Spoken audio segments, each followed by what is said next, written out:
నీ భార్య అయిన ఎలిజబెత్ గర్భము ధరించెను. ఆమె నీకు ఒక కుమారుని కనెను. అతనికి యోహాను అని పేరు పెట్టెను. సృష్టికర్తవు సర్వోన్నతుడవు ప్రేమ స్వరూపుడవైన దేవుడా, నీకు నా కృతజ్ఞతలతో నిండిన వందనములు చెల్లించుచున్నాను. దయాప్రాప్తురాలా, నీకు శుభము. శుభవచనం ఏమిటి? భయపడకు, పరిశుద్ధాత్మ వలన నీవు గర్భము ధరించి ఒక కుమారుని కండు. ఆయన తన ప్రజలను వారి పాపముల నుండి రక్షించును. భయపడకు, పరిశుద్ధాత్మ నీ మీదికి వచ్చును. సర్వోన్నతుని శక్తి నిన్ను కమ్ముకొనును. కనుక పుట్టబో శిశువు దేవుడి కుమారుడు అనబడు. మరియు నీ బంధువురాలైన ఎలిజబెత్ కూడా గర్భము ధరించినది. ప్రభు దాసురాలు, నీ మాట ప్రకారమే జరుగుతుందమ్మా. వందనము. స్త్రీలలో నీవు ఆశీర్వదింపబడినాడు, నీ గర్భఫలము ఆశీర్వదింపబడిన. ఈ శుభవచనము నా ప్రభు తల్లి నా యొద్దకు వచ్చుట నాకెలా ప్రార్థించెను. ఈ శుభవచనము నా చెవిని పడగానే నా గర్భంలోని శిశువు గంతులు వేసెను. ప్రభు ఆమెకు తెలియజేసిన మాటలు సిద్ధించును కనుక నమ్మిన ఆమె ధన్యురాలు. ఎంతటి శుభవచనము వింటిని! నా ప్రాణము ప్రభువును గణపరచుచున్నది. ఆయన తన దాసురాలి దీనస్థితిని కటాక్షించను. నా రక్షకుడైన నా దేవుని యందు నేను ఆనందించుచున్నాను.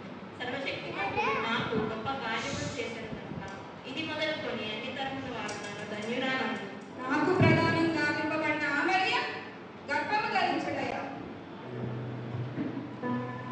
నాకెంతటి అవమానము! తక్షణమే ఆమెను నేను విడనాడదు.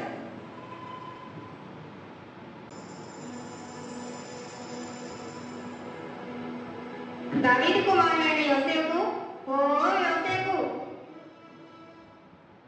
నీ భార్య అయిన మరియను చేర్చుకొనుటకు భయపడకు. ఆమె పరిశుద్ధాత్మ వలన గర్భము ధరించినది. ఆయన గొప్పవాడై తన ప్రజలను వారి పాపముల నుండి రక్షించును.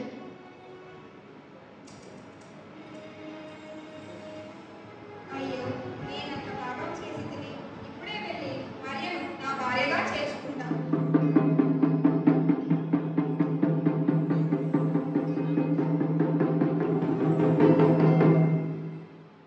వినండహో వినండి, నేను చెప్పేది చెప్పబోయేది ఏంటంటే, మీరందరూ మీ మీ ఊర్లకు వెళ్ళి మీ పేర్లను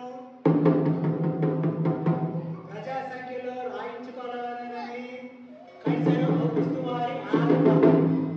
కనుక మీరందరూ మీ మీ ఊర్లకు వెళ్ళి మీ పేర్లను ప్రజా సంఖ్యలో రాయించుకుంటారు. చెప్పలేదనేరు, చెయ్యలేదనేరు, నా గొప్ప ముంచేరు. నేను అసలే గంపుడు మంది పిల్లలు కలవాడిని. కనుక మీరందరూ మీ పేర్లను రాయించుకోవాలని తెలియజేస్తున్నాను.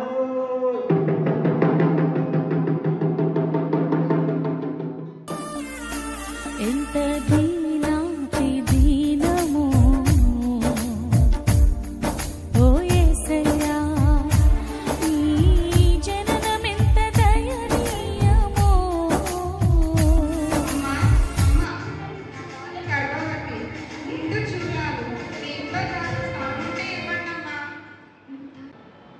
ఇంట్లో చూడలేదమ్మా, మా పశువుల పాకలో ఉందేమో చూడండి.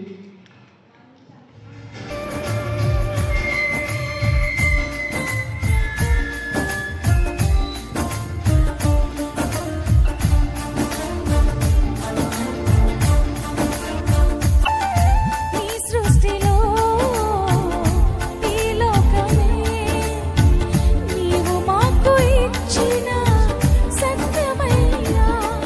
ఆ సత్రములో యేసయ్యా నీకు స్థలమే. ఇంట్లో చూడాలి, మీ ఇంట్లో కాస్త స్థలం ఉంటే ఇవ్వండి అమ్మా.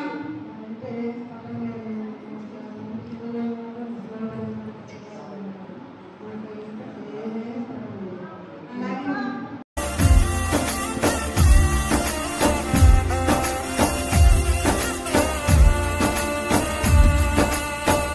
నిన్ను చూడాలు మరియమ్మ తల్లి నడువలేక సుడివరి పోయెనయ్యా.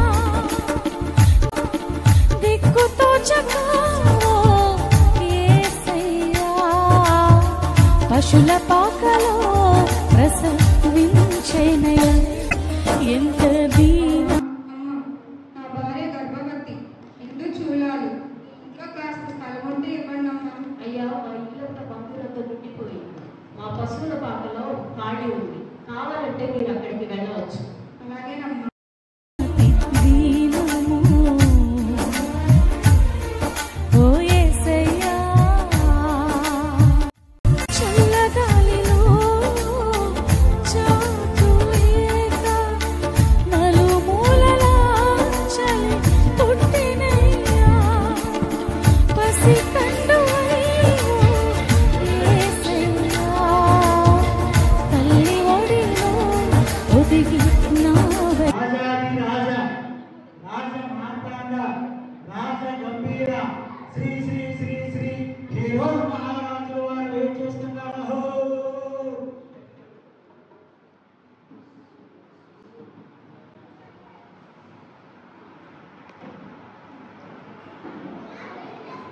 మహామంత్రి, రాజ్యంలో విశేషాలేమిటి?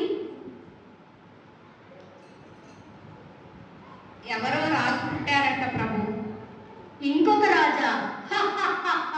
జైలు జైలు మహారాజా, జైలు జైలు. ఎవరో మీకు చేసిన మాటలట.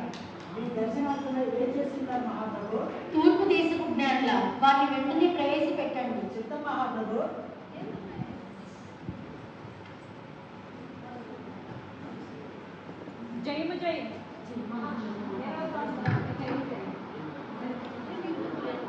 రండి, ఆసీనులు కండి.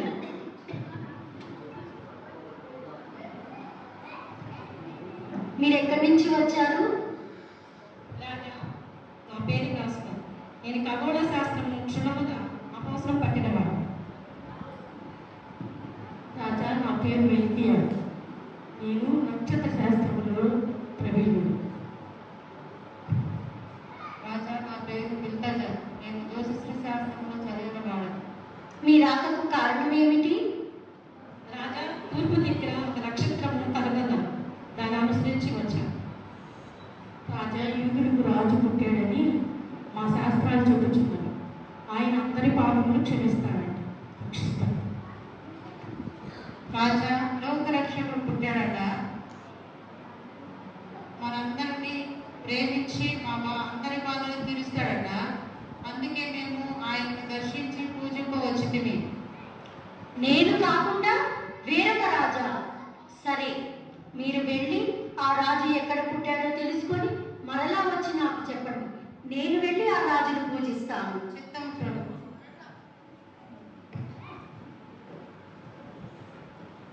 మహామంత్రి, మన శాస్త్రుని పిలిపించండి. చిత్తం ప్రభు. ఎవరక్కడ? పండితులను శాస్త్రులను ప్రవేశపెట్టండి. చిత్తం మహామంత్రి.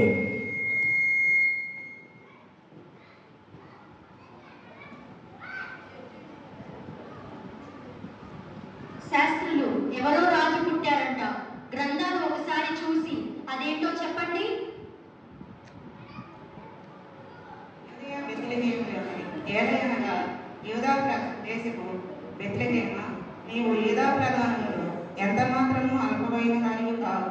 ఇజ్రాయేలును ఆ ప్రజలను పరిపాలించు అధిపతి నీలో నుండి వచ్చునని వ్రాయబడినది రాజా. అలానే రాజా, బెత్లెహేము ఎఫ్రాత యూదా వారి కుటుంబంలో నీవు స్వల్ప గ్రామమైనను నా ప్రజలైన ఇశ్రాయేలీయులను ఏలబోవాడు నీలో నుండి వచ్చును.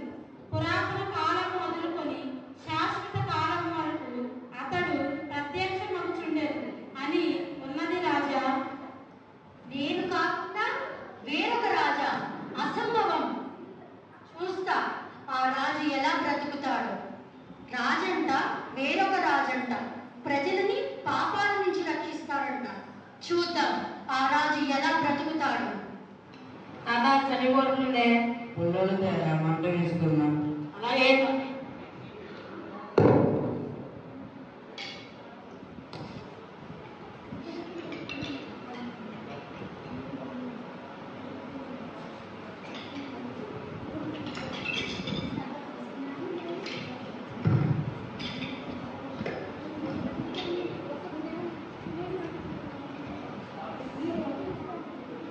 రే గొర్రె వెళ్ళిపోతుంది చూడండి రా.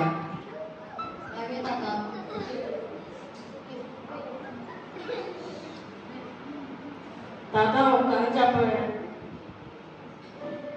కదంటావు కథ మొదలు పెట్టగానే నిద్రపోతావు. లేదు తాత, ఈరోజు కథ మొత్తం పెట్టాను. చెబుతాను లేదా. అనగనగా ఒక రాజ్యంలో ఒక రాజు ఉండేవాడు. తాత అక్కడ వెలుగొస్తుంది. గొల్లలారా, గొర్రెల కాపరులారా, భయపడకుడి. ఇదిగో ప్రజలందరికీ కలగబోవు మహా సంతోషకరమైన సువర్తమానము నేడు మీకు నేను తెలియజేస్తున్నాను. దావీదు పట్టణమందు నేడు రక్షకుడు నీ కొరకు పుట్టి ఉన్నాడు. దానికి ఇదే మీ కానవాలు. ఒక శిశువు పొత్తిగుట్టలతో చుట్టబడి పట్టలో పండుకొని ఉంట మీరు చూసేదరు. మన కొరకు రక్షకుడు పుట్టాడంట. రండి రా వెళ్దాం, మన కష్టాలన్నీ పోతాయి. తాత, రక్షకుడి కోసం గొర్రెని బలిద్దాం తాత. సరేలే.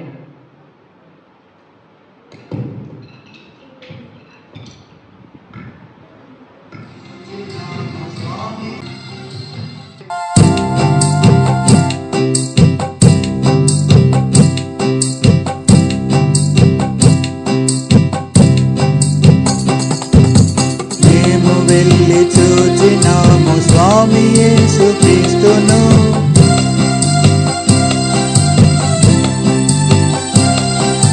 ప్రేమ మృక్కి వచ్చినాము మా మనంబులలరగా.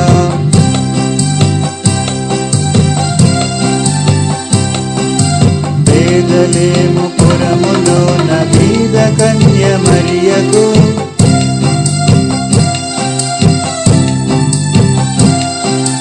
వేదగా స్వరూపు దాల్చి వెలసె బసుల పాకలు.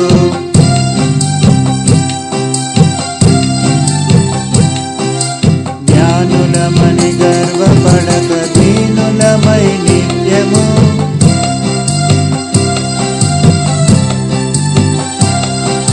వాని ప్రేమ సకల ప్రజకు మానక ప్రకటింతు. తూర్పు దేశపు జ్ఞానులము చుక్కను చూచి వచ్చితిమి. కొండలు లోయలెడారులు దాటి మేము వచ్చితిమి.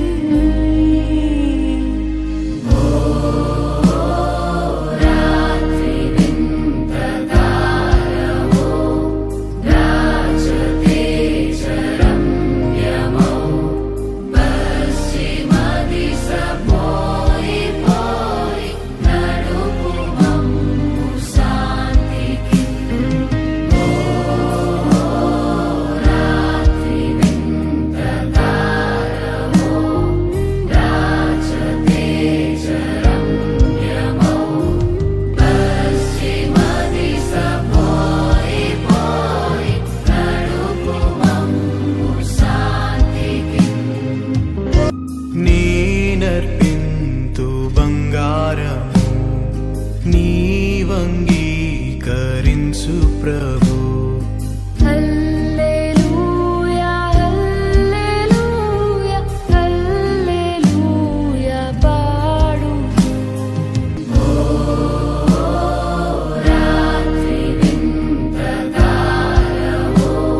ఏ